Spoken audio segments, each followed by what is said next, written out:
Hey, it's Jay Ivory, and I am here with what is my third video, but my first intentional video.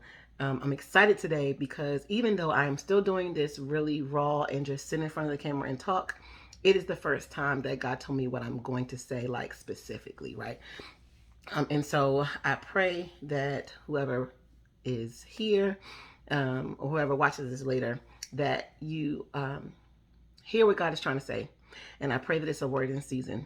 I also pray that you go back to God because I'm just where He has me right now is I'm just sharing my testimony, and I've been asking Him in like, what order do you want me to tell what's going on? And He told me today, so I have that. But I just pray that you always go back to God about whatever you hear. Please don't just watch a bunch of these videos in a row and just be like, oh, that's mine. It might not be.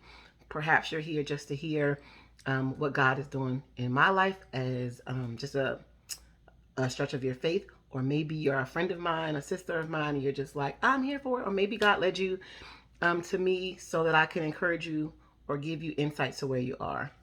No matter what it is, I'm really thankful that He brought you to this channel. And that's so crazy to say because I never envisioned that Rivers and Wasteland was a YouTube channel. And that's what it is right now.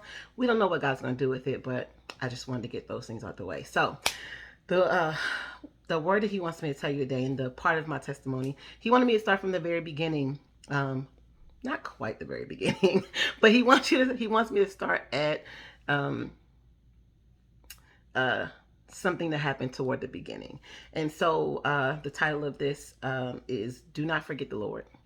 And if you have not noticed, I also always put the scriptures in the description because I am not a go with me too person, but I talk the word a lot, and so I find that I want you all to always have an address for what I'm referring to. So that'll be in the description underneath. So we're gonna start from where He told me to start. I was married from 2012 to 2019. And you may, depending on how God does it, hear me reference that part of my life a lot. But the reason He wants me to start you from there is because 4 years before that, I was abstinent. And I'm pretty open about that. That was a decision I made between me and God. And so in that time, I spent a lot of time with God. I spent a lot of time talking to God about me. He worked on me. He did all of these things to build my character. I walked as pure as I could at the time because that would have made me about 29. And so I did that journey, and there's other things in that in those 4 years that I'm sure He'll have me share one day. But anyway, it makes me laugh. You'll get it one day. But in those 4 years, that's what I did. And I went on vacation with my friend Kat, and she and I went to Florida, and I prayed about relationship. I prayed about relationships while I was there. Now, mind you, it wasn't like super churchy and deep, laying on the floor and nothing like that. It was just when I had some time to myself, I would just ask God, like, "Look, God, this has been a long journey, and I'm pretty over it." And so when we got back, it was Easter Sunday when we got back. Easter Sunday, April 2012. And a brother of mine, and I told a little bit of this in the very first video talking about rejection. But a brother of mine walked up to me and goes, "I know somebody that likes you." And I'm standing with my friend Kat and my friend Felicia, and I immediately think he's talking to them. If you don't know why, go watch the first video. But I immediately think he's talking to them because obviously. And Rufus is like, "No, you." And I was like, "Do what?" And so, matter of fact, what I said was, "It's only 3 dudes in this church," and I named the 3. And I was like, it ain't number 1 and it ain't number 2, so you might as well just swallow that if it's one of those. But if it's the third one, that's interesting. And it was the third guy. So anyway, that was a Sunday. That Saturday, I was in dance again. I've shared that I was a dance ministry leader at the time, and we ministered somewhere that Saturday. So this is 7 days later, and we had to ride the bus, and my church was one that had the security ministry go with us just so that we were covered. And who is on the bus but the guy that my brother told me was into me. So me, I get onto the bus and I sit right next to him. We talked the whole time. We were inseparable ever since that day. And so, why am I bringing that story up? I'm bringing that story up because I talk to God every single day, and about relationships, about marriage, about being in love. And I talk to him about that every single day. I would pray, I would fast, I was writing everything down. I had a big old vision board on my closet. I could walk into my closet at that time and I had it all over the wall. I would repeat the same things every day. I was reading the scriptures every day. But recently, I repented to God because after my homeboy walked up to me and told me that it was this person, I didn't pray to God about that thing again. I need y'all to understand how crazy that is thinking back on it. I talk to God every single day about a relationship and about giving myself to only my husband. And I had all of these things I would say to God. And the moment God said, here, I was like, thanks, and ran. I didn't ask God about, is this him? I didn't ask God about what I should do, how I should say, how I should approach him. I literally took the like as soon as he was on that bus, I just ran with it. I never Now we stayed abstinent all the way until we got married, right? And it was very quick. That's a story for another time. It was very quick. But and then God, I don't know how you want me to go here. In our marriage, there was he and I were great friends. We were really great friends. But there was a significant issue that occurred the entire time. To me, it was a significant issue. And I never asked God about it. Matter of fact, I would fuss to God about it, but I would never ask him about it. I would never pray about it. I didn't go to him and give it to him. I didn't war for my husband. I didn't fast about it. I was just mad. Now I would write stuff down and I would go to my friends and I would research and I was in books and I'm talking to everybody I can possibly talk to. Never talked to God about it. That thing for me was the degradation of our relationship. Now, it ended in 2019, and it's 2022. And this video is not about all of that time because that's a part of the journey that I want to share with you all, right? But what I want to point out was in my healing in the last 2.5 years, that's one of the main things that God has not only highlighted for me, but also been like a divine instruction. Do not forget the Lord.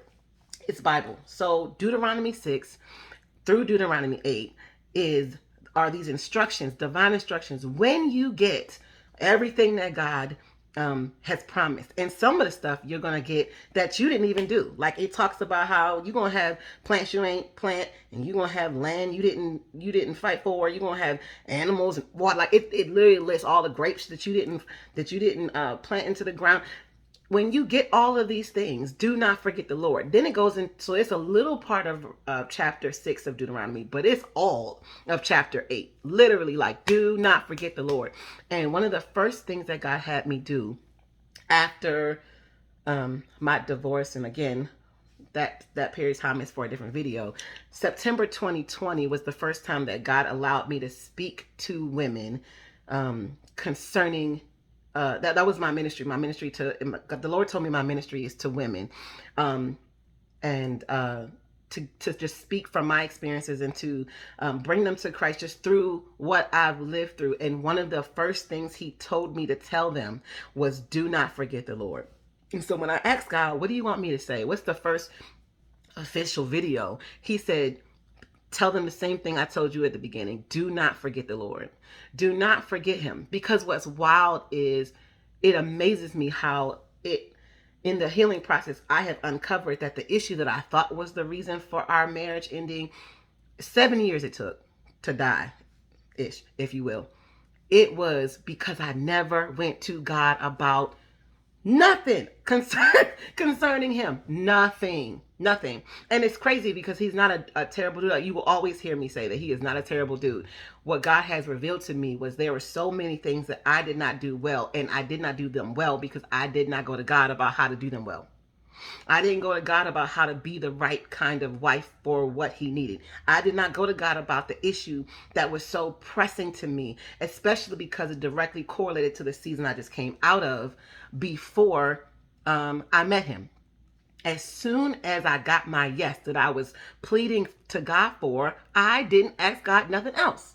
Now, why am I bringing this up today? Because God has been repeating that to me the whole 2.5 years I've been on this journey. It has been, do not forget the Lord. And it will just be, I could just hear him saying it like, don't forget, until I was released. So now that I'm released, I'm hearing it again today. My pastor preaches about from Second Chronicles chapters 14 through 16, and it's about King Asa. And guess what King Asa, guess what this sermon was about? It was about making sure that you never forget the Lord. And it was about not forgetting to seek him in everything. And Pastor Hannah talks about the fact that King Asa sought the Lord. The reason he had peace, the reason he had prosperity, the reason there was harvest in his land all the time was because he constantly sought the Lord and had peace on all sides. It's in there. I'm going to put it in the description. He had peace on all sides. And whenever there was a battle, he went to God about how to deal with it. And they were victorious every time. And then there was peace in the land. He got what he wanted. And then as soon as the enemy came in, and I think it's year 35, I want to say, because in the reign of his kingdom, as soon as he came in, he ain't asked God nothing. How you have 35 years of peace? How do you have every victory, everything that you and your people want, and you know that the reason is because you sought the Lord, and then as soon as you get what you want and you're resting in the promises of God, you forget to act. You don't even ask God. What's real crazy is King Asa dies because of an ingrown toenail, all because he didn't ask God to help him. He didn't ask God to heal his foot. All he did was lean on his own understanding. That's Bible too. He went to doctors. It says physicians, and it says that he used to ask his people like, what should I do? What should I do? And I'm sitting there laughing at the service today. Not laughing, but I'm laughing because I'm like, God, that's my life. That was my life. Not only did God send me a man who honored me and was asking, wasn't begging me to do anything, was respectful. My parents loved him. We grew together, right? And we were married quick. It was like this, okay? It was like this. And I never asked God about nothing. I would pray about other stuff, but when it came to him, come on, Lord, that makes so much sense. I used to always ask God, how come everything else in our lives would prosper, but we didn't? Just now, God is saying, because you prayed about everything else. That's so crazy. That's so crazy. Anyway, what I was about to say was we both became healthier people. We got jobs that we both wanted, and we kept excelling in the jobs, right? I've told you about the fact that I was an infertility patient, and I had my child. They told me 3 to 5 years, and I had him. He was conceived in 2 months, which is crazy. It's crazy. We got our house. It was so many things, but we prayed about those things. We did not, let me not take it on him. I did not pray about him. That's crazy to me. I didn't even connect those two things just until just now. Everything, I used to say, God, everything else, my marriage is not a waste because everything else in our lives was prospering. Our ministries, our child, our jobs, our health, because we took everything else to God. But when it came to us, I didn't go to God about it. I was going to my homegirls. I was crying to them. I went to my pastor. I was going to marriage counselors. I went to individual counselors. And there's nothing wrong with any of those things. But I did not seek the Lord at all. At all. At all. And so when it ended, not only did I lose my marriage, I lost the friendships because again, another video. I lost the friendships associated with that marriage. I have not been back to that church because it's just not the time. It's so crazy how many things I lost in that season. But the biggest thing was I lost God. Now, God didn't leave me. That's not even Bible. I left because I was so mad at God. I was so mad at God that you let this happen. I did it your way. I would say, I did it your way. Why would you let me be abstinent for 4 years and then live this kind of marriage for 7 years? And now I've got 11 years of just wasting my time. I should be out here wilding. And I did right after that. Right after that. And I had no God in none of it. Now I didn't have God in anything. I didn't have God in the relationships that I was throwing myself into. I didn't have God in the way I would talk to people, the way I was engaging with my child, the way I was going to work, because I was so mad at God. And I was wrong. I was wrong. It was me. And it's crazy because now, healed, whole, and I can't imagine not asking God about everything. And no, I do mean that. When I say I ask God about little teeny stuff, I might get a text message and be like, how you want me to answer that? Because I know Jennifer will answer like this. How do you want me to answer? There are times where, as small as what should I wear, to something. And I'm not saying like, oh dear Lord, what should I wear? Because that's just not even how I rock. God, like, does this give a message that you don't want me to give? I mean, because I can be fine and still like keep it together. Like, how do you want me to answer this question? How do you want me to engage? Which way should I go? No lie. A couple of weeks ago, I was literally leaving the nail salon and I said, God, which way should I go? And he was like, go by your church. I'm driving by my church. My homegirl is coming out of the church. Needs a ride. We ended up spending the whole day together. And she says, you don't know how much I needed to see you and to talk to you today. God cares about the little things. And his instruction to say, do not forget God, is not because he's just God. No, he wants to give us the instructions the whole way. He wants to make sure that we can keep what he promised us. He wants to make sure that we have everything we need, which is in him, when we get to the places that he has us to go. And I had to lose an entire life to get the life I have now. Sorry. Motherhood. I don't remember exactly where I just left off, but what I'm hoping the message is coming across is that I did not ask God anything else. I did not seek God about anything else concerning that part of my relationship, and it ended. And I think what I was saying was I lost so much, but now I have gained so much more. I have gained a better me. I have gained a circle that can handle where I'm going. But I have learned to ask God about everything. I really have. And it doesn't mean that I have some kind of like secret or superpower where I can just always know the right thing to do.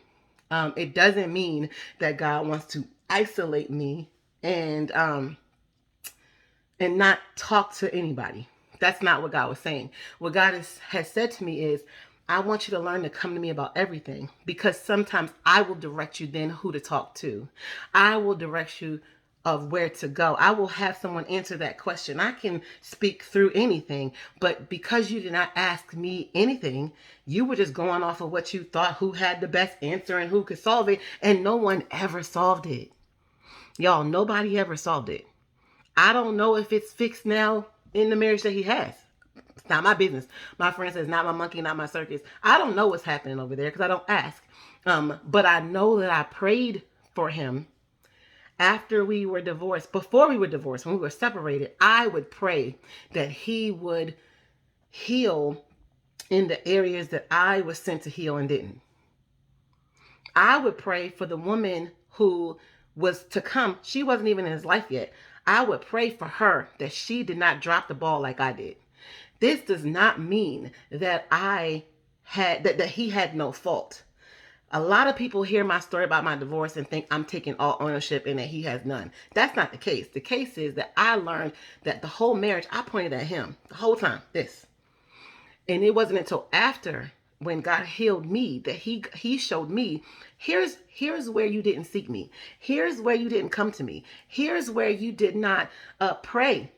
I sent you to heal certain things and to be certain things that he lacked. And you didn't do that because you were so hyper fixated on this one issue that could have easily been resolved with me. And now I recognize that role that I have in many people's lives and that people have in mine. That because we are operating with God, because I know how to seek God in things, there will be times where God will have me say or do or be something for someone. And I recognize, wow, that's what it was supposed to have been. You're not two perfect people don't get married. It's two people who God is really dope about how he'll be like, you all have to be whole, but there are parts of you that fit.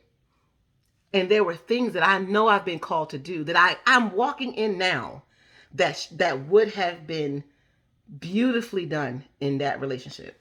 Please hear me. I'm not saying I want to go back to that marriage because God is faithful and has done something new, right? It's the whole point of this rivers and wasteland thing, right? But I learned from that. And I've learned that there are times where something will be presented in any form of relationship, any kind, where instead of fussing about it or going off about it or complaining about it, I have access to a God who says, I want to hear about it. Tell me. There are times where it's just me and God. He does not let me talk to nobody else about it. And then there are times where he will send somebody that I trust with, that God trusts, that I can talk to about. But because I seek him first, I'm good in it. And that's why I have peace. Come on, King Asa. I think that's how you say it. His name is Asa. But when he sought God, he had peace on all sides. And now when I see God, I have peace on all sides. When I seek God about how I'm going to confront something I don't like, I can still have anger, but I'm seeking God. God, help me calm down enough that I can communicate effectively. When my feelings are hurt, I don't shut down and say, no, well, I guess I deserve it. No, God, I'm really hurt. I'm sad. I'm angry about this thing. How do you want me to handle it? Do you want me to be quiet? Do you want me to pray more? Do you want me to intercede from over here? Or do you want me to confront? If you want me to confront, can you give me the words for that? Because I want to make sure they hear what I'm saying. If God says, say this to somebody and it's exciting, God, help me not to say something that's too much. If they're not supposed to know that much, or if I'm speaking from Jen and not from you, then help me rein Jen in so that you speak. And it can be that serious, or it can be something insignificant, like turn that way and not this way and run right into your friend. It can be go pick up your son. And when I go pick up my son, his dad, my ex-husband is pulling up, and God says there's an opportunity to speak to him about something that I was saying, God, can you give me an opportunity to speak to him about something that's bothering me? The calm, collected conversation, because God orchestrated it exactly because I listened and sought God and said, can I talk to him? The message is, do not forget the Lord. Seek him all the time. There's a scripture, Matthew 7:7, verse 7. So Matthew chapter 7, verse 7 and 8. Keep asking, keep seeking, keep knocking. That's what it tells you to do. It says, keep talking to him about it. Keep seeking him about it. I'm not saying that God would have fixed that thing in my marriage in the first day, but I am saying that 7 years of dealing with the exact same issue would not have been my story. You can't convince me of that because it really wasn't that big a deal in the grand scheme of things. I'm not belittling the experience because it was very, very difficult to deal with that one thing.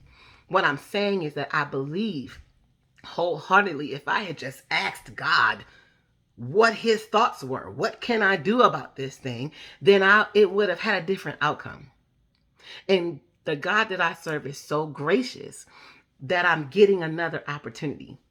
I'm getting another opportunity, and I cannot wait to share that part of that story. I'm getting another opportunity. And this time I have 1000% learned, how you want me to answer this question? how you want me to have this conversation? How do you, can I go? No. Yes. How? When? Like that's how I do. And it doesn't have to be dropping in the middle of traffic onto your knees. It doesn't have to be that. It can literally be pause. Talk to God. See what he says. And this is for somebody.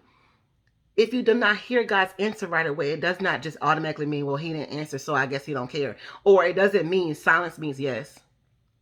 Or silence means no. Silence means he didn't answer yet, so you have to wait. And that's a part of the journey also.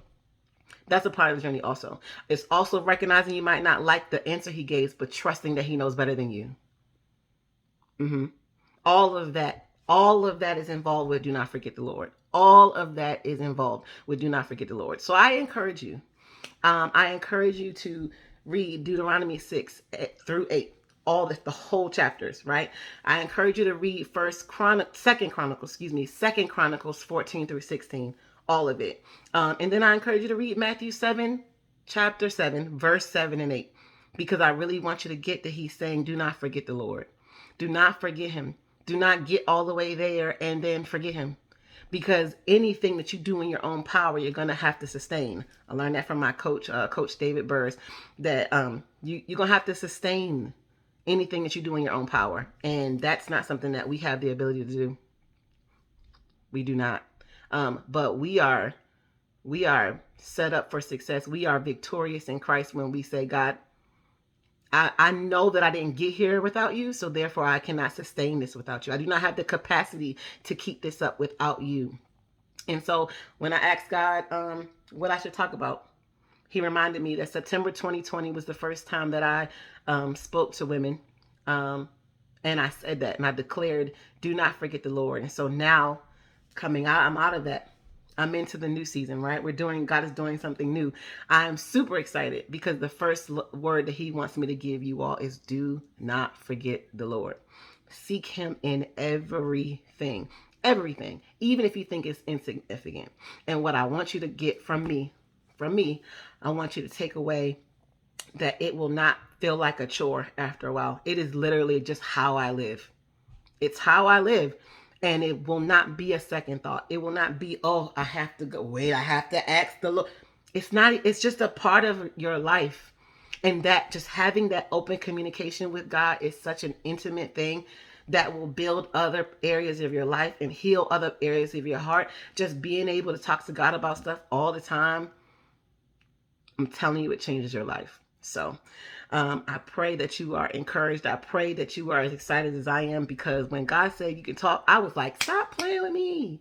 Like, it's so funny to me because I think about how long it felt to not be able to talk about it because I get so excited, and then there's stuff that I'm like, yo, I need somebody else to feel me on this. I need somebody to understand, like, I get it. When I say I understand, I promise I understand, because he allowed me to go through so many things. And now to get to share them is super dope. So I'm looking forward to seeing your comments. I'm looking forward to communicating with you guys. He has not told me to go live yet because I feel like I will be on here all day. But I'm just really, really excited to start sharing each piece. I pray that you are praying with me through this journey as I share what God wants me to share. And I'm gonna find a cool send off. My girl Ariel always has a really cool send off. She says the same thing when she ends, and I don't have one. I'm gonna find one, something really cool. But until then, I love y'all, and I cannot wait to share the next chapter in this story. Love you guys.